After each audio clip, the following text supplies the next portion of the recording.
Hi friends, इस class में मैं आपको बताऊंगी class 10th arithmetic progression exercise 5.3 का 11 क्वेश्चन। सो क्वेश्चन है, if the sum of the first n term of an AP is 4n minus n square.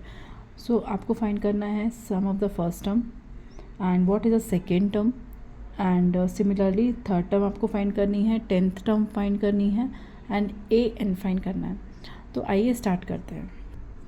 तो क्या गिवन है हमें, S n equals to 4n minus n square. So हम क्या करेंगे, n equals to 1 रखेंगे।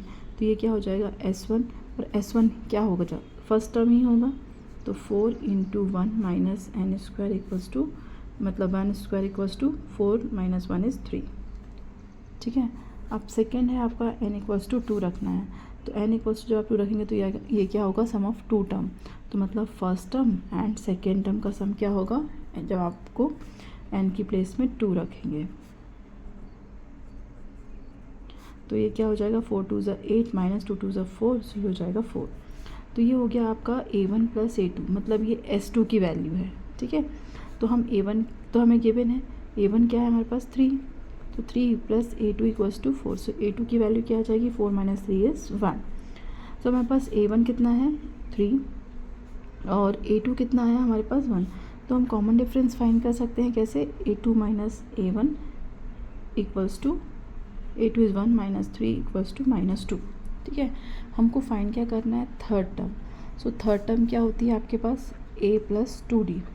A क्या है हमारे पास, A है 3 plus 2 and minus 2। So 3 minus 2 and minus 2 क्या हो जाएगा, माइनस 4। सो 3 माइनस 4 हो जाएगा माइनस 1। तो ये क्या आ गई आपकी थर्ड टर्म। यदि आप क्या करेंगे, n की प्लेस में 3 रखेंगे, then you will get the answer sum of the third term, 3 terms. अब हमें निकालना है 10th टर्म। सो 10th टर्म क्या हो जाएगी आपके पास, a प्लस 90। ठीक है। सो a है आपके पास 3। आपको वैल्यू बहुत ध्यान से रखना है क्योंकि सारी आप वैल्यूज़ देखोगे सारी सिमिलर ही हैं, almost 1 3 minus 1। So like this 9 and minus 2। So 3 and 9 2 ज़ा 18। So 18 minus 3 is 15 and big number is 18, so you have to put minus sign।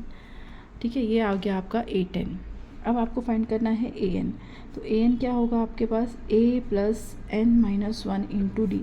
So A की वैल्यू है आपके पास 3, n तो n ही रहेगा, D की वैल्यू है minus 2। अब इसको आप सॉल्व कर लीजिए तो हो जाएगा 3 जस्ट मल्टीप्लाई दिस, तो minus 2n minus minus plus 2। सो हो जाएगा 3 प्लस 2 इज़ 5 माइनस 2n। तो ये आ गई आपके पास an की वैल्यू। तो कभी भी इस टाइप के क्वेश्चन आते हैं तो आपको n की प्लेस में जो भी वो बोल रहे हैं ना 1 2 3 वो टर्म्स फाइंड करने के लिए, तो n की प्लेस में आपको वो वैल्यू रखनी है। Thank you for watching my videos.